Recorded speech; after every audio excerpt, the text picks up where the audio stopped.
interesting interviews, and friendly conversation from two guys that go together like Scooby and Shaggy, Mike Will and Tyson Havronic.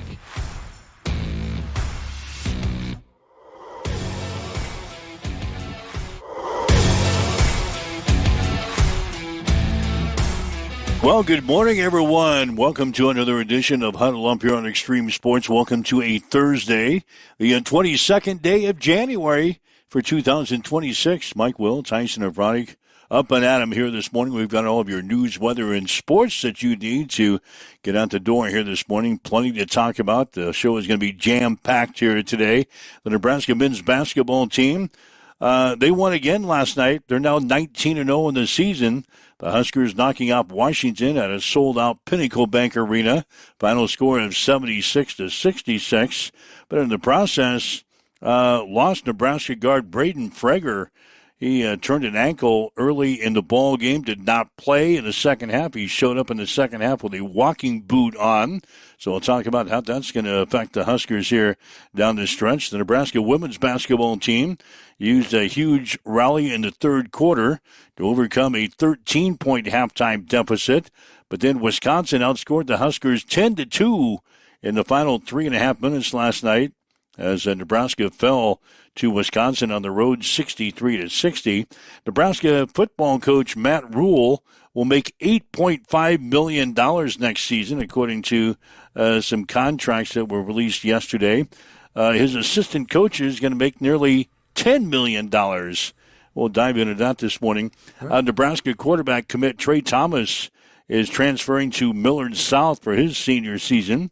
Hastings College women's basketball team rolled past the College of St. Mary's last night, 99-58 in a game played at Lynn Farrell Arena. Hastings High Athletic Director Tracy Douglas is going to step down at the end of the academic year. We'll talk about where she's heading next in her career on the show here today.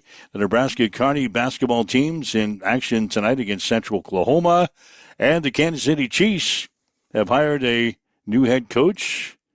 That's really an old coach, not a head coach, but an offensive coordinator. An old offensive coordinator to take over for Matt Nagy for the Chiefs next season. So other than that, there's not a whole lot going on. We'll have comments from Coach Hoiberg coming up. We're also going to be diving in to some zoning issues today affecting the city of Hastings as we dabble in the news business here this morning. So a jam-packed day as we welcome in Tyson from the Western Studios this morning. Good morning. Good morning. First and foremost, Nebraska basketball still undefeated. Going to be climbing up the rankings once again, but more importantly, as you mentioned and alluded to, eyes and ears today, kind of on the health status of Braden Frager. Really, all they said in the game, and Andy Katz reporting, was that he wasn't going to return to the floor last night, and I think we're all kind of anxiously awaiting updates or news on the ankle here this morning from Lincoln. He plays about 25 minutes per game off of the bench. He's been really picking up steam here the past couple of games. In fact, his last two performances, he has scored over 20 points in wins over Northwestern. He had a career-high 23 points with 7 3-pointers in that game against Oregon. So he showed up in the second half, returned to the bench with a foot brace on, a boot, so to speak. So obviously he's not going to play this Saturday against Minnesota. I'm not a medical doctor, but you show up with a walking boot on, you're not going to play 3 or 4 days later against Minnesota. So the status of his availability is going to be interesting today. Some other guys stepped up last night, and Coach will talk about that when we talk to him here at around 7:30 this morning. But Nebraska wins. Huskers knocking off Washington last night 76-66. Bryce Sanford leading the Huskers with 23 points, his third straight 20-point game, and his 8th of the season as the Huskers continue to roll along in college basketball last night. I think that's a little premature to speculate that a walking boot would be consistent of an injury that would take you out for a prolonged period of time. It very well could. It very well could be that he just didn't want to put any more pressure on it. that night, and could be just a little roll of the ankle, and that happens. But if you can keep off of it, you're able to snap back pretty quickly. I'd be more concerned with these in crutches. I think what irritates me and what bothers me is some of these clickbait headline social media posts. I'm watching the game last night, and then Frager comes back, and I'm listening to Andy Katz reporting, and he's talking about the injury, and he's saying we don't have a whole lot of answers right now, but we're likely not going to see him back. And then that was the quote. That was all he said. He's returned out in a walking boot. He's probably not going to play it back tonight. We don't have a whole lot of info on the injury. And then you have these social media fan pages that have just created the most toxic clickbait bullshit headlines that you can imagine, and it's like grim news for Nebraska basketball. Is it? Then you're forced to click on the link because it's like, oh, maybe this On3 guy's got something that I don't, and he just proceeds to say, Andy Katz just said he's probably not going to return tonight. Now that's not grim news. So quit using these grabbing, awful headlines that get people all worked up and into a tizzy. It's not grim news, and I'd argue that it might not, and I guess I'm hoping because Frager can ball. Like, he comes off the bench and straight up balls for this squad.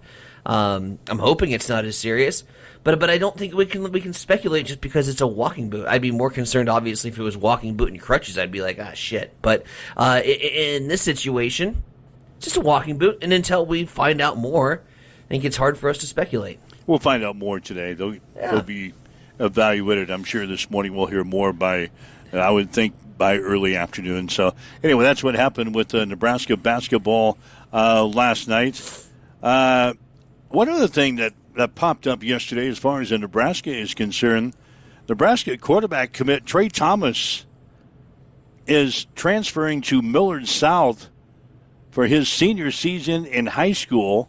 Last year at his high school in Carmel, Illinois, he completed 205 of 251 passes for 3,571 yards, 38 touchdowns, just 3 interceptions. He also ran for 633 yards and 12 touchdowns on the ground. So he's gonna move to Millard South to be their quarterback next year, to stay closer to Lincoln, and he's going to graduate early from Millard South, and then he'll move on with the Huskers. He's in the 2027 class to join the Nebraska football team, so he's just moving closer to the Huskers. And I guess that's good news for Millard South. They're dominant anyway in the Class A, and now they get some help with Trey Thomas transferring to Millard South, and he'll be the quarterback next year for Millard South. Gross that the transfer portal is seeping into the high school ranks now. I was fine with this college business, but now that it's starting to seep in, and we've got recruits for 2020, he hasn't played his senior season. He hasn't. Is he 18 yet? Probably not, because he's going to be a senior. Dude barely can drive a car, and we're going to give him the keys to Nebraska football. How do you, as a high school kid, how do you transfer into a Millard South? Apparently. Is mommy and daddy going to move to, I guess so, Millard South too, or is he going to stay with a booster? Some family member? I don't know. I don't know how all that works. All of a sudden, he's going to just move on. I know that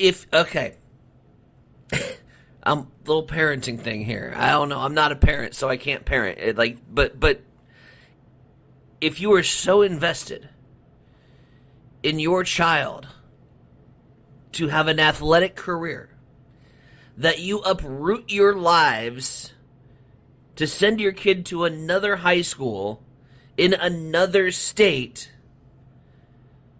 we have created an obsession now. Dylan Raiola did it with sports. Dylan Raiola did it 4 times. That dude is a leaf in the wind. I know, but he did it in high school. I know. I don't like it. I'm saying that it's a little. Well, and has Dylan Raiola panned out? No. They sent him to 4 freaking different high schools, and uprooted their lives and followed around Dylan for what has been maybe a drop in the ocean in terms of the college football universe. Like, he hasn't amounted to much. Period. So you got these kids that we get all excited for. They can't even drive a stick shift car. and we're bringing them in, and we get all pumped up, and now they're transferred into Nebraska, and I don't know. It's just like take Indiana for the perfect example. Indiana didn't have anything over a 4-star on that team. They were 3 stars and under. And they went 16-0 and won a nat. Don't tell me, like, the stars and what rivals thinks of you, what a couple eyeballs that get put on you, and some game film from Huddle, and now all of a sudden you're going to be the messiah of the football program. I didn't say that. And I just signing said kids out from 2020. I know. I know you didn't say that. He's just transferring to Millard South. I know you didn't say that, but in general, people get all hyped up and excited about this guy, and the guy's got to graduate first. I guess we'll see it a little closer now since he's in the state. We can keep an eyeball on him at Millard South. Their quarterback that was there, I think Jet Tomla was his name. D1, yeah. Yeah, he's now a quarterback at Alabama. He's enrolling at Alabama. Yeah. So he is out. He set the Class A state record for passing yards, touchdown passes, and completions as a junior before topping his own marks again in 2025. So he is out. Yep. And now Trey Thomas. Taylor. Trey Taylor. Yeah, Trey Taylor is going to come on, and he'll be the starting quarterback for Millard South next year. Is Millard South recruiting? Don't tell me they're not. Oh, I'm sure they probably made a phone call or two and said, "Hey, I got an idea. Since you're going to come here for Nebraska anyway, when you graduate, he was probably planning to graduate early in Illinois. Since you're going to graduate early from Illinois, we got this deal. Why don't you come on and play football for us this fall, and then you can hang out with the coaches down at Nebraska and get an early head start on your enrollment at Nebraska." I'm sure there was probably a call or two made. Here's my concern, and the whole reason for that last 7.5-minute rant on Trey Taylor. I don't want to see this become the norm for Nebraska high schools, or even high schools across the United States. This is chaos to me. That you would uproot yourself and transfer into a new high school to be closer to the college that you're going to commit. All this does is just start to create chaos, and then you're going to see the trickle-down effects. Well, Millard South in Class A is recruiting, so what's the next team? Papio, Papillion La Vista is going to have to go out, and they're going to have to make some phone calls. And now we're starting this whole carousel at the high school level. That's my concern. So yeah, I'm gonna be old. I'm gonna be cranky, and I'm gonna say I don't like it. All right. We'll keep our eyeballs on him. Get off my lawn. I'm getting cranky. The New York Knicks hadn't won a game in more than a week. Whew.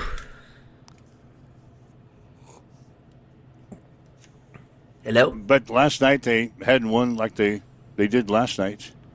Did we screw up Trey Taylor's name? Yeah. You said Trey Thomas. Oh, it's Trey Taylor. I think we said that, didn't we? Nope. I think one time I slipped and said Thomas. But at least we got some folks listening very intently to us this morning. The New York Knicks hadn't won at all in more than a week, and they've never won like they did last night in more than 80 years. Wow. The Knicks entered their 4-game losing streak last night with their most lopsided victory in franchise history, beating the Brooklyn Nets 120-66. Jalen Brunson and his starters were already done for the night after just 3 quarters, with the Knicks ahead 88-56. But instead of coasting to the finish, The reserves poured it on, outscoring the Nets 16-0 to open up the fourth quarter as the lead ballooned to 104-56. They eventually won big last night, 120-66 over Brooklyn. The 54-point victory last night surpassed 3 48-point wins that stood as the previous franchise record. So the Knicks setting a franchise record for the most lopsided win last night. Here's an interesting deal I came across this morning. Sometimes I've really got to wonder. Okay. After yet another injury-plagued season, the San Francisco 49ers intend to investigate every avenue to find out why those ailments continue to pile up. Are you up. going to go down this rabbit hole? Year after year after year. You're going down the rabbit hole that I think you're going down the rabbit hole. Oh, God, here we go. That includes an investigation into the viral conspiracy theory that the electrical substation near their training facility in Levi Stadium is contributing to those injuries. In fact, receiver Kendrick Bourne alluded to it after tight end George Kittle tore his right Achilles tendon in the playoff game against Philadelphia, suggesting that the Niners' lengthy injury list over the past decade or more can be attributed in part to excessive exposure to electromotive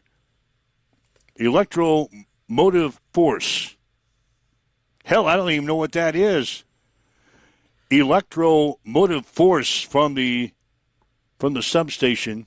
That's why you bring in scientists. Will Compton, busting with the boys. You might have heard of him. Big linebacker for Nebraska, was just a beast and now has this viral show.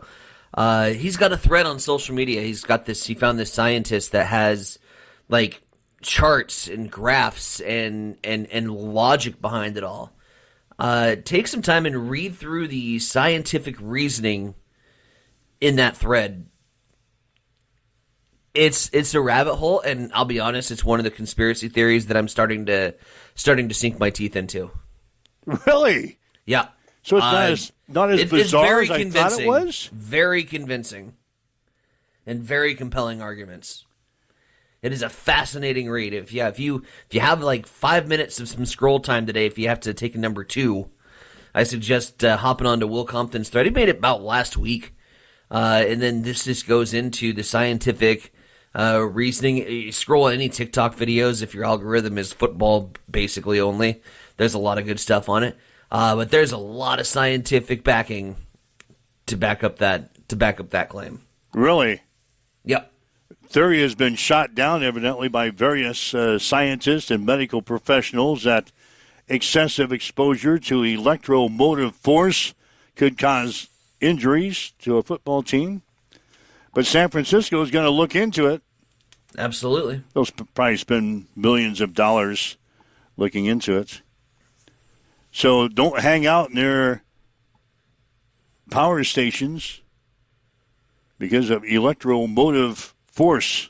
I got bad back as it is. Yeah, San Francisco is going to be looking into that. So, again, the Kansas City Chiefs bringing back Eric Bieniemy to be their offensive coordinator for Matt Nagy, whose contract expired at the end of the season. He was not brought back. Eric Bieniemy was with the Chiefs from 2018 to 2022, during which time the Chiefs never finished lower than 6th in the league in points per game. In fact, in 2022, Bieniemy played a major role in Patrick Mahomes winning the league MVP and the Chiefs winning the Super Bowl. So Andy Reid making a lot of changes on the coaching staff down there in Kansas City. They're bringing back Eric Bieniemy. He was the running backs coach with the Chicago Bears this season. And now Bieniemy is coming back. He'll be the offensive guru for the Kansas City Chiefs, although the offensive guru has not called the offensive plays in the past. Andy Reid is still doing that for the Chiefs, so we'll see if that was part of the negotiations. I'll come back, but I'm going to call the plays. Do they rekindle the magic in Kansas City? Do the old guys give it one more go? Is this the last go round? Like this year or bust for Kansas City? So they're bringing back Do you think it's the Bieniemy. last go round? Does that entice Travis Kelce to maybe stay one more year? One more year? From what I was reading, I believe that he said he was going to come back. Hasn't made anything official yet. His honey wants him to come back. She enjoys going to games. That's what she said. She likes football. Enjoys watching Travis play on the football field, so his honey wants him to come back. That'll be the ultimate determining factor. It won't have anything to do with the coaches. Your wife says you do something, you go do it. Or the health of his body after all these years in the NFL. Yeah, your wife says you go do something, you do it. Yeah, if she enjoys coming to games and watching you play, hell, you get out there and You get out you do there it. and go. So anyway, Bieniemy is coming back to be the OC at Kansas City. The new contracts came out for Nebraska football yesterday. Matt Rule is going to make $8.5 million next year. His assistant coaches are going to make a combined $10 million. The highest paid assistant coach is our offensive coordinator, Dana Holgerson, who's been making $1.2 million per year. They expect to assign him to a new deal. He's one of the very few that has not signed a new deal yet, but it'll be somewhere around $1.2 million. New defensive coordinator, Rob Arick, will make $1.1 million. And then our strength and conditioning coach, Corey Campbell, he's going to make $1 million next year. Interesting. Should have given all of that money to Eckler and just promoted him. Well, they tried to give him more money, and he didn't want it. They didn't have a promotion for him. They just wanted to keep him as special teams coordinator. Why not? Promote that man. Why not make him the highest paid special teams coordinator in the history of college football if you want him that damn bad? He wants to go up the ladder. Does he? Wants to get promoted. Does he? Took the linebackers coach at USC. No, he's really the special teams coordinator. He's going to work with the linebackers. But his official title is special teams coordinator. So he made a lateral move. Maybe he just has attachment issues. Maybe he can't stay in one place for any more than 2 years. Just has attachment issues. Is that what you called it? I don't know. The dude, I love Dak, man. Like, I'm going to miss him on the sidelines, but we move on. We move forward. $8 million? Don't get too attached to the guy because he won't be around long. Right. $8 million bucks, man. $8 million for Matt Rule. I think it should start at like 0, and we'll just give him $1 million for every win. Corey Campbell, the strength and conditioning coach, going to make $1 million this year. Yeah, you're having a beef with that. You brought it up a couple times. Well, it's rather odd that your strength and conditioning coach is... It's a very pivotal part of your program. Number 3 on the list with $1 million. For a team that's not very physical. Glenn Thomas, the co-offensive coordinator and quarterbacks coach, is going to make $824,000. Jeep Wade, the new offensive line coach, he settled for a measly $700,000 for next year. This feels like a slap in the face when you're getting millions of dollars for these other coaches. Addison Williams, the secondary coach, is going to make $650,000. Remember Marcus Satterfield? Yeah, he's still on our staff. Of course he is. They're buddies. He was the defensive coordinator for a while. Then he got moved to the tight ends coach. Well, he's still just breezing along. He's going to make $550,000 next year. 10. God, who else is on here? 15. You're talking about all this money, and and I love the fact that we're like, oh my God, just a measly $750,000. It'll take me 15 years without spending a dime. If I collected without spending a dime back. I wouldn't even be at $750,000 in 15 years. It would take almost upwards over 20. That's depressing as hell. Yes, it is. Let me go call a play. One play. If you make $750,000 as an offensive coordinator, let me call like one play to get just like $100. Lonnie Teasley. Who? He's our run game coordinator. Okay. He's going to make $100,000 next year. He's at the bottom of the stack. Corey Brown, our defensive line coach, $250,000. Miles Taylor, the safeties coach, $300,000. Okay. Phil Simpson, the outside linebackers coach, will make $375,000. Phil Snow, the associate head coach, who did such a tremendous job coordinating our defense in the bowl game. Mm-hmm. Old guy still Please don't hanging go around. through the entire staff. Like our staff, we have 100 people on staff. Don't go through the entire staff. $416,000 for Phil Snow. Yep. I love some of these. I just pulled off some of these. God, we got a big staff. Yeah. No wonder we're paying him $10 million. We got a big staff. It's really cashed in. It's done a great job for us. So anyway, that's there's some news and notes that I stumbled across here this morning. Some interesting stuff going on around the sports world. If you'd like to chime in with us, 402-834-1330, 402-834-1330. That's the Hamilton Telecommunications fan line. If you'd like to leave us a message on our social media sites, we're monitoring those comments as well. Already some comments are coming in regarding Trey the Taylor. quarterback transfer. Transfer portal has to get worse in order for the NCAA to change it. I feel like the Clark Griswold quote is applicable there. Worse? How could it get any worse? We're at the threshold of hell. But I agree. And Chief Endorf also chiming in on the high school carousel now. Said, unfortunately, the high school carousel is already starting, even right here in central Nebraska. Yeah, our high schools they. I know. I think they make calls and recruit. I know locally. they do. Not supposed to, but I think they do. Again, you can't have a rule that you can't enforce. So, I think it's more active up in Grand Island than it is in Hastings. I don't know that for sure, right? but I just get the funny feeling that it is because a lot of kids jump ship from senior high to Northwest and Sure. Senior high to Central Catholic. And I'm sure it happens in Hastings too, but not as much. So anyway, those are just some of the topics we're going to discuss here today. A lot more in the second half of the show. Hell, that's only through 3 pages. I've got 7 today. I've got 7 pages of news and notes that we want to discuss on this show today. That's how we do it. We got a lot of guests to get to, too.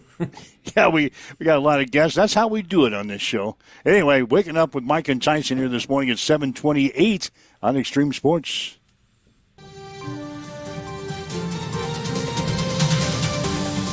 It's time for a morning news update on Extreme Sports.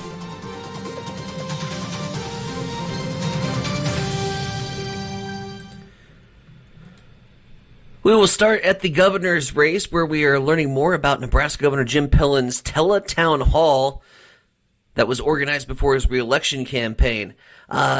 In that, we heard yesterday that he used some harsh words towards Democrats and was criticizing them with the word libtards. Here's some of the exact quotes from this telephone town hall. First of all, Pillen started by calling the $471 million budget deficit a make-believe budget deficit. Then he goes on to say, and I quote, "Hey, we are so conservative of a state and so straight and conservative, I don't think we can curl our hair anymore," end quote. I don't even know what that means. "I will tell you," quote, "I will tell you, sit and listen to keyboard warriors that are libtards. You would think the sky is falling down," end quote. Quote, "We had some demonstrators at one of our places today that wear that red thing, whatever that is, the libtards that lost their brains," end quote. On cue, the timing seemed perfect then for former Nebraska State Senator Lynn Walz to announce that she's entering her name in the upcoming governor's race. A member of the Democratic Party and Fremont native, Walz, a distant cousin of Minnesota Governor Tim Walz, made it official yesterday. She was chosen as running mate for fellow State Senator Bob Christ in his 2018 campaign for governor. That Christ-Walz ticket lost the election, receiving 41% of the votes, but Lynn Walz entering her name for Nebraska governor. So expect that race to be Pillen and Walz for governor, and Ricketts and Osborne running in the Senate. Happy election season. It's 7:30. We'll swing things back over to the East Side Studios. Mike, what's going on in sports? The Nebraska men's basketball team used an early 13-2 run to take control of the game en route to a 76-66 win over Washington last night at Pinnacle Bank Arena. Bryce Sanford led the Huskers with 23 points, his third straight 20-point game and his eighth of the season. Sam Hoiberg had 14 points, 7 rebounds, 4 assists. Reich Mass had 12 points. Jamarcus Lawrence had 11. Nebraska now 19-0 in the season, 8-0 in the conference. They'll play at Minnesota on Saturday. Tip-off will be at 11 on FS1. Nebraska guard Braden Freger missed the second half of the game with a sprained left ankle. He'll be evaluated today, and his status for Saturday's game is unknown. Freger is the second leading scorer on the team, averaging 13.3 points per ballgame. The Nebraska women's basketball team used a huge rally in the third quarter to overcome a 13-point halftime deficit, but Wisconsin outscored the Huskers 10-2 in the final 3.5 minutes to claim a 63-60 win over Nebraska last night in Madison. Eliza Maupin had 13 points, 11 rebounds for the Huskers. Nebraska now 14-5 overall. They are 3-5 in the conference. They'll play host to Illinois on Saturday. Tip-off will be at 1 on BTN. Hastings College women's basketball team rolled past the College of St. Mary's. No, they didn't roll past them. They demolished the Flames last night, 99-58. Macy Bryant led the way with a season-high 23 points with 5 3-pointers. McKenna Yates had 15. Bailey Kissinger 12. Hastings now 14-6 in the season, 10-4 in the conference. They'll play host to Briarcliff on Saturday. Hastings High Athletic Director Tracy Douglas will leave the job at the end of the academic year to take the job as an assistant athletic director at Hastings College. Douglas has spent the last 30 years at Hastings Senior High, including the past 13 years as the athletic director. And the Nebraska Kearney basketball teams will play host to Central Oklahoma tonight at the Health and Sports Center. Women's game will be at 5:30 with the men to follow at 7:30. That's a check on your sports headlines, 7:33 on Extreme Sports. It's time for a morning weather update on Extreme Sports with Chief Meteorologist Tim Jones. Frigid air works into the area starting today and tonight and sticks around through the weekend. Also tracking chances for light snow, so let's get to the forecast. 37 is the high today. We'll have decreasing clouds overnight tonight. Light snow and a low of 3 below. It'll feel like it's about 20 below. On Friday, a high of 2 below. Light snow works through the area. By Saturday, 1 to 3 inches is possible. 4 below Friday night to Saturday morning. 6 is the high for Saturday. It's going to be miserably cold this weekend, so get ready for that. As you wake up this morning, not too bad. West winds at 4. We've got cloudy skies. It's 15 in Hastings at.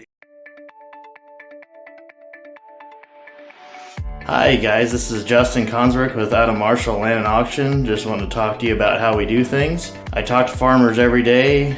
A lot of guys just want a simple, honest way to sell equipment. That's why I work with Adam Marshall Land and Auction. We know the equipment, we know the buyers. We run real auctions with no buyer's fees, which brings in more bidders and stronger results. From one machine to the full lineup, we handle marketing, the details, the sales start to finish. We're just real people with real auctions, real results. If you're thinking about auctioning equipment, reach out and give me a call at 308-991-5429.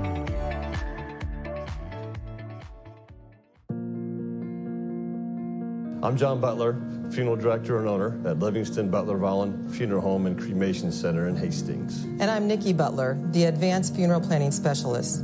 Whether you choose a traditional service, cremation, or a unique memorial service, our experienced staff is here to help guide you through every step. Visit us at lbvfh.com to learn more about our services and how we can support you. Livingston Butler Volland Funeral Home and Cremation Center. We are here when your need is greatest.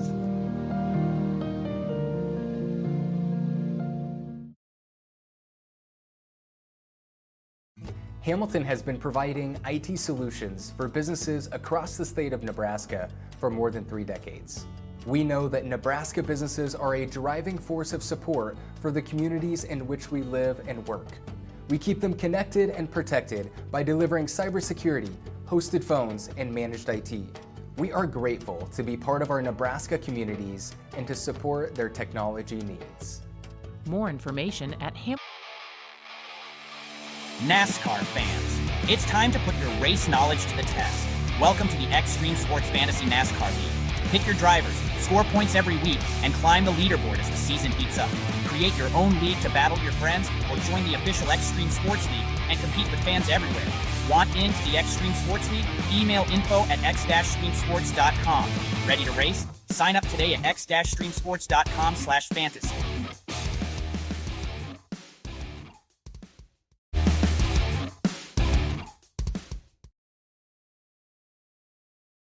All right, Mike Will, Tyson and Bronick with you. It's a Huddle Up on Extreme Sports for this Thursday. Again, thanks for joining us, whether you're online at our website, x-streamsports.com, maybe on your smartphone with our free mobile app, your smart speaker, Roku TV, Facebook Live, YouTube, Twitch. Thanks for joining us on this Thursday. God, it's going to be cold this weekend. Tim had details on the weather. We're going to see maybe some light snow. Could see up to 3 inches by Saturday. But damn cold with the wind chills down around 20 or 30 below zero for the weekend. Much like it was last Saturday. It was very cold and miserable last Saturday. So this crappy weather seems to come on every 6 or 7 days. It just kind of lands on the weekend. Just be thankful we're not in that other weather system that some of the other states are experiencing further south. My God. That's awful. Yeah, they're calling for, ice and all kinds of stuff, heavier snow. The temperatures in Minnesota. I saw this weather report from a meteorologist. Exploding trees. Because it's getting... what do you mean exploding trees? They said exploding tree warning. Because the temperatures were getting to negative 20 real time. Apparently, so the trees are going to explode? That's what the weather meteorologist had in Minnesota. It is going viral. The Nebraska basketball team is flying to Minnesota this weekend. Or they think they are. They think they are. They're going to be cold. Going to be playing there on Saturday, evidently. Ugh. Wow, if that's the weather is going to be up there, maybe you better be prepared to... That game's not going to be played, or game time's going to change, or whatever. Hopefully we'll explode on the scoreboard. All right, let's talk to Freddie Boy. Fred Hoiberg, head coach for the Huskers. Obviously, after the victory last night over Washington, everybody was centering on the injury to Braden Frager.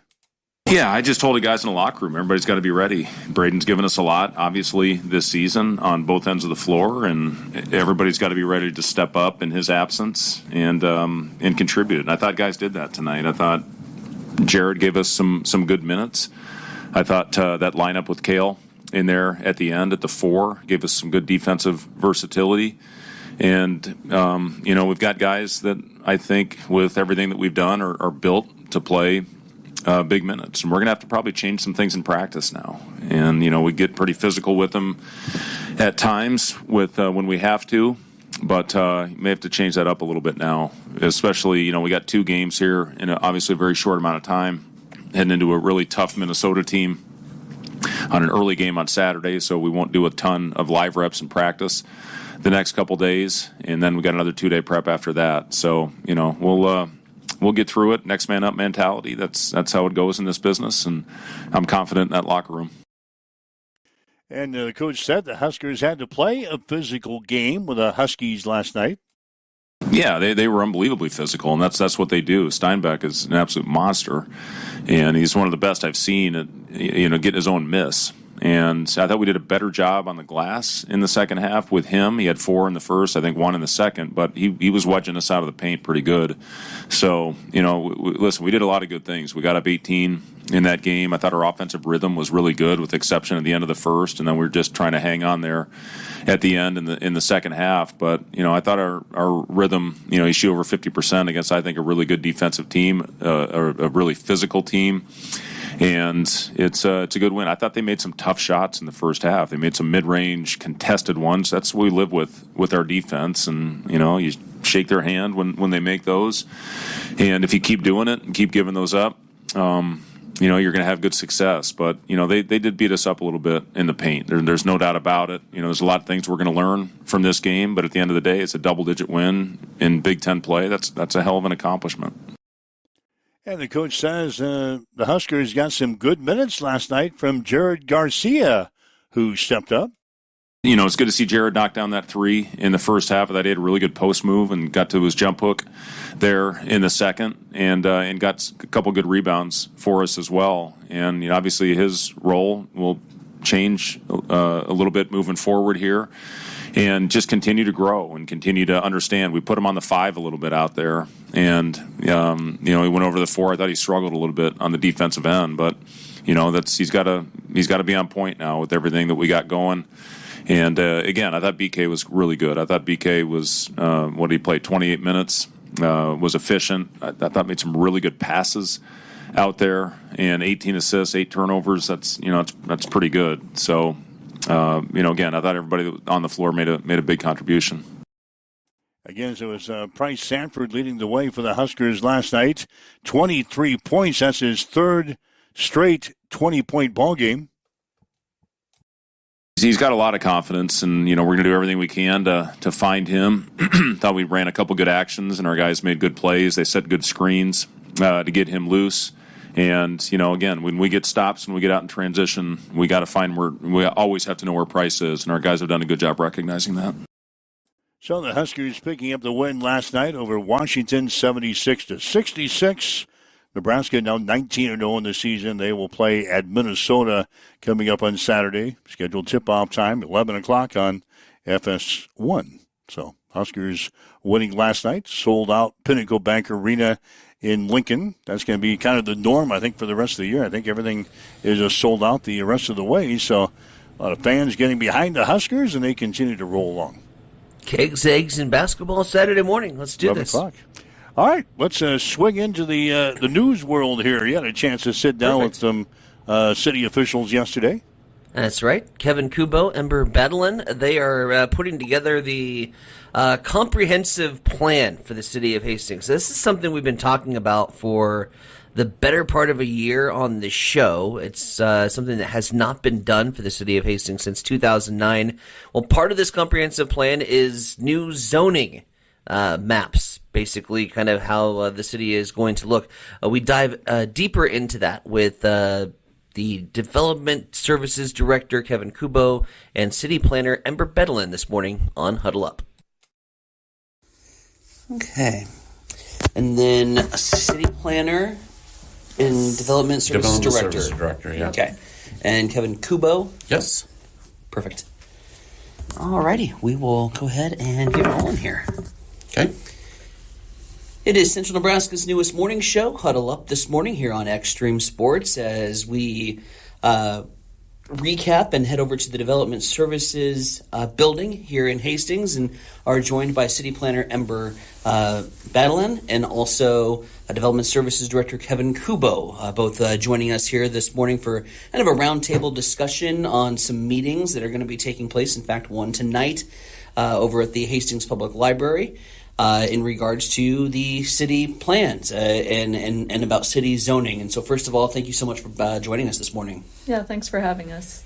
And so, Ember, we'll start off by kind of talking with you a little bit. We've had you on the show in the past. When we bring you on the show, it seems like we're talking about plans, and that's really in the job description, in the title, quite literally. Talk about the zoning meetings that are taking place and why they're taking place here in this time frame. So tonight we have our planning commission meeting. It'll be at the airport, and we'll be discussing it with our planning commission, these zoning changes that we're proposing. Then tomorrow night we'll have it at the Hastings Public Library, open to the public as well. That'll be 4:30 to 6:30. And then next Thursday, I think it was, on the 28th, we'll have another one at Hastings Public Library. So Kevin, in talking about these meetings and the planning and the zoning, everything that's the changes that are happening, talk about what the open houses and these meetings with the planning commission are really all about.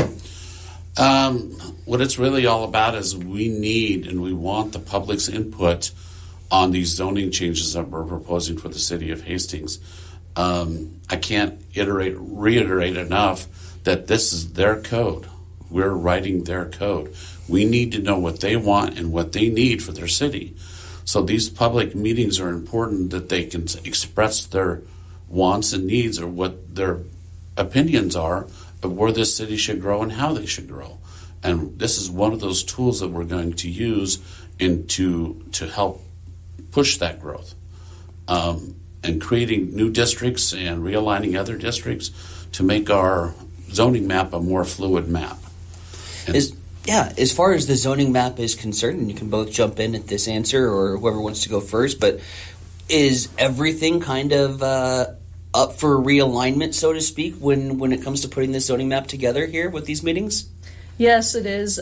So basically we'll be creating and revamping some of those districts, which in turn caused us to look back at the entire map, because the districts we had in place, there were so many changes to it, it just didn't make sense to keep them in the locations they were at previously. And so basically we looked at the entire city, every parcel, looked at what it was currently zoned, looked at what the future land use shows it as well as the existing use of the properties, and that's how we came up with this map that we're proposing. So Kevin, when a business wants to come to town, and they meet with the folks at the Development Services Center, they're meeting with City Council representatives, how vital is the zoning code and how it's put together in terms of where they can even locate? I mean, that's kind of they're kind of at the mercy of the zoning map, if I'm understanding this correctly. Well, I don't know if mercy is the right word. The zoning protects the districts protect the use of that district. So you don't want a single family house in an industrial district. Okay, that complexion of that district is for manufacturing, heavy manufacturing. So you don't want a single family residence there. So in that respect, we're protecting the single family and we're protecting the heavy industrial. So if a company that comes to town and they want to, say, produce milk whey, bring in milk and change it to a powder, we want to put them in an industrial district. We want them next to a highway or a railway so they can get their product in and out in a more economically and efficient manner. So that's where we use those districts to help guide us to where they would be better suited. How often does changes, meetings, adaptions to the city code, the planning and zoning map, how often do these changes take place? That really depends. So the last time we had a comprehensive plan written was in 2009. And so then in 2010, they revised their entire zoning code to align with that comprehensive plan. Generally, those large changes happen around every 10 or so years. So it was a little bit more time this time, but since we wrote it in 2025, now what we're doing is revising the zoning code to align with this new comprehensive plan.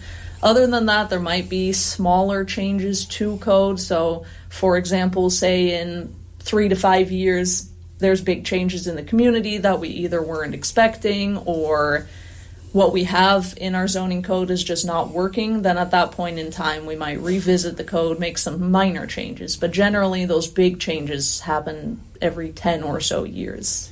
When we think big picture and we think about those big changes to the zoning map. What have been preliminary conversations with either business owners or council members, commissioners? What are we hearing in the Development Services Center from the community in terms of what we might be anticipating for some potential zoning changes? Well, we held 4 public hearings for one in each ward a couple of months ago.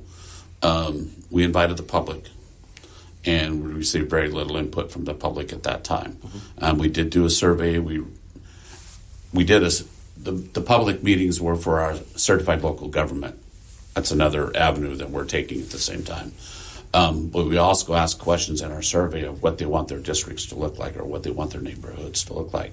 So Ember calculated the results of that survey, and it gave us kind of a look at what some of the input for those districts. We'd like a lot more. Like I said, I don't think people realize that how important this is to them. Because we don't want to design something and then next year go, who did this and why'd you do that? That's not our intent. We're trying to design a code around what the public and the businesses and manufacturing all need to make that map work. As we invite the public to attend these meetings, the one Thursday night you mentioned at the Hastings Public Library, and then there's, I think, one a week after that. What sort of input are we looking for? What is valuable input to putting a plan and a map together? So at this first meeting, we'll be sharing the draft that we have put together as to what these zoning districts are going to be, what uses will be allowed in certain districts. What we're hoping to get from the public is their input is, are these districts going in the direction that they'd like to see their uses in the community going? Are the uses that we're allowing in each of these districts, does that align with what they would like to see in their neighborhoods? So that's sort of the feedback we're trying to get from these meetings. And this is just the first set of public meetings. So at these meetings, we'll be discussing the land use, these districts, and then once we have that determined, we'll continue working on other sections of the zoning code. So that would include like lot size requirements, height. Those are things that we haven't quite drafted out yet, but those will be coming. So whatever gets determined in this first step, we'll build off of that in the other sections of the code. And so on that note, what's kind of the timetable for the overall finished, produced, approved plan? How far are we looking out at that?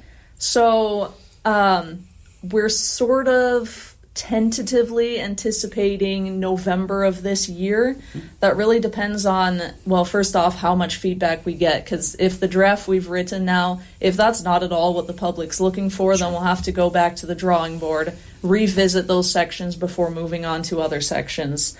If this is what the public is looking for, then we'll move on to those other sections of the code. Then in a month or so, bring those sections to more public meetings, get feedback on that. So if it all moves forward as planned, then we should be working on adoption around the November timeframe with going to Planning Commission, and then probably a December or January council to get all these changes adopted.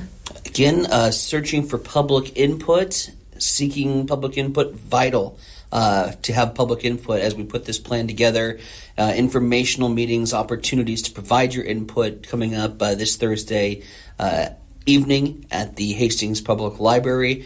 Ember Bedlin and Kevin Kubo have been our guests here on Huddle Up. Lastly, as we kind of tie this all together, and in terms of getting that input, the input that we have received thus far, how has that been put into the plan and the discussions that we're going to have this week?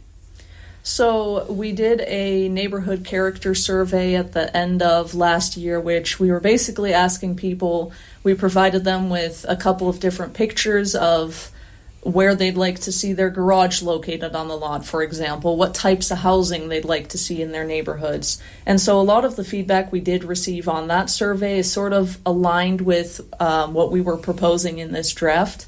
We didn't quite get as much feedback as we were hoping for, but here's more opportunities for people to provide feedback. and providing those opportunities. We appreciate that, and hopefully we'll get some more public feedback here in the next couple weeks as we continue to put this plan together. And Kevin, before we let you both go here this morning, anything else you'd like to add to kind of reiterate that need for public support on this? Like I said, we're treating this as a very important process. I don't want to design a product that nobody understands or doesn't want to use. I want it to reflect what the city wants, what the city needs. And the only way we do that is through multiple inputs through developers, the public, the city council, or planning commission. All the people that have a say in our community should have some input into this product. Ember, Kevin, thank you so much. Yep, thank you. All right, talking some zoning issues here this morning on Huddle Up Extreme Sports. It is now 7:56. We'll be right back after this. Hey, this is Mick from Miletta Vista Winery in St. Paul. Just a reminder, winter hours will be Saturdays, 11:30 to 9, January through February. That's just one day a week. But come in for lunch. Homemade soup specials on Saturdays. Stick around for the evening meals that start at 5. And while you're at it, stock up on your favorite wines. Workhorse, Elephant Ear, Steuben Tiger, and more are available at Miletta Vista and wherever great Nebraska wines are sold. Miletta Vista Winery, good wine, good food, no snow boots required. Connet Auto Care is the trusted name in automotive repair and maintenance services in Hastings. We're a gold-certified Napa Auto Care Center. Our ASE-certified technicians have the Blue Seal of Excellence, receive continuous training, and are committed to providing the best service your vehicle can get. Whether it's preventative maintenance, major repairs, or just an oil change, Connet Auto Care is here for you.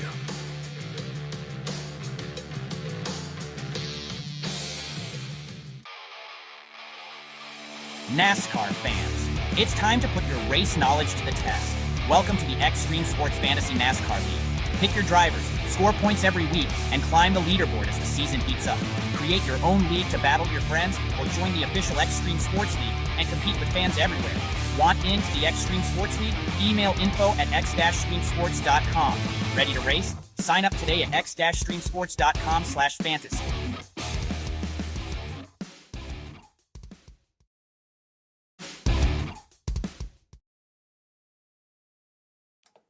All right, Mike Will and Science Center Bronick with you on a Thursday morning. We've covered a lot here.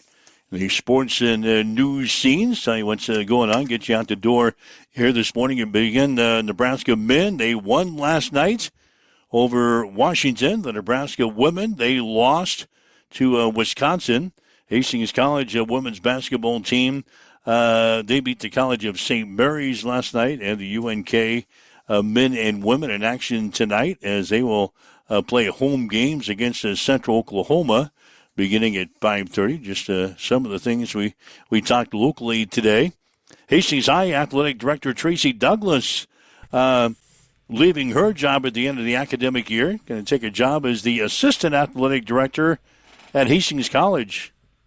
Tracy spent like 30 years at Hastings Senior High, including the last 13 or so years as the athletic director. So she's leaving the Hastings public school system, but we'll see her a lot over at Hastings College in the years ahead. It's been awesome to work with in her time over at Hastings High, and I have no doubt we'll continue that relationship as we expand our Bronco sports coverage here on Extreme Sports. So looking forward to that.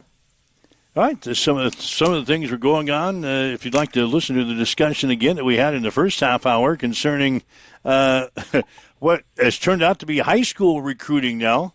Yeah. Millard South getting a quarterback in who's going to be in our 2027 Nebraska class. He's transferring from Illinois to play his senior season at Millard South. So that'll be interesting to watch that and see how that develops. Weather-wise, you can follow Tim with Nebraska Weather TV.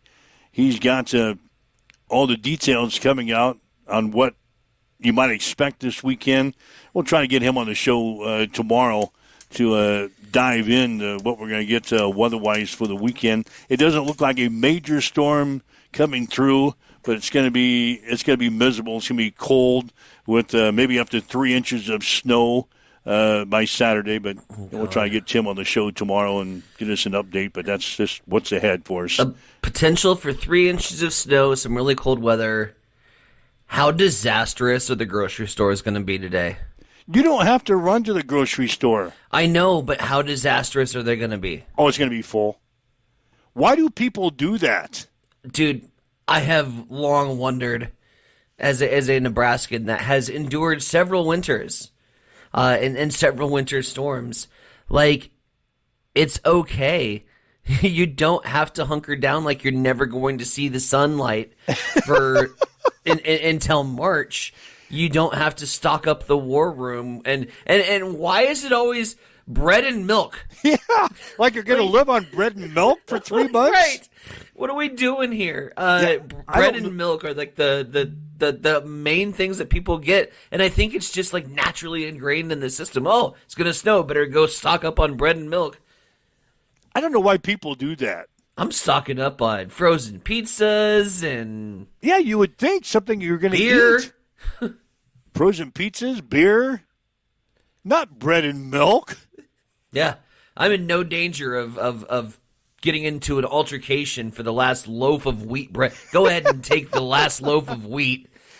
Yeah. Yeah, the grocery stores will be jammed today. Since we haven't had one yet this year, right. We haven't really talked about any type of bad weather. And because it's the first storm, the meteorologists are getting all excited about it, and yep, it'll be a zoo. I didn't get to this. 2 days ago, you would have cashed in if you would have been playing European Champions League soccer. Man City, who has long been one of England's greatest teams, is starting to age. They are starting to feel the effects that the Kansas City Chiefs have endured this past season with old age and injury. They were defeated in European Championship competition by a plus 542 moneyline squad from Norway. Bodo Glimt. I don't know how the Norwegians use their vowels and consonants to make words, so I'm not even going to try to pronounce it. Bodo Glimt defeated Man City 3-1. They were at plus 542 on the money line. That'd have been a healthy paycheck. I don't know how that all equates out, but it sounds like that's a big underdog. That's a 5 times the amount your bet is what you would have cashed in on Bodo Glimt.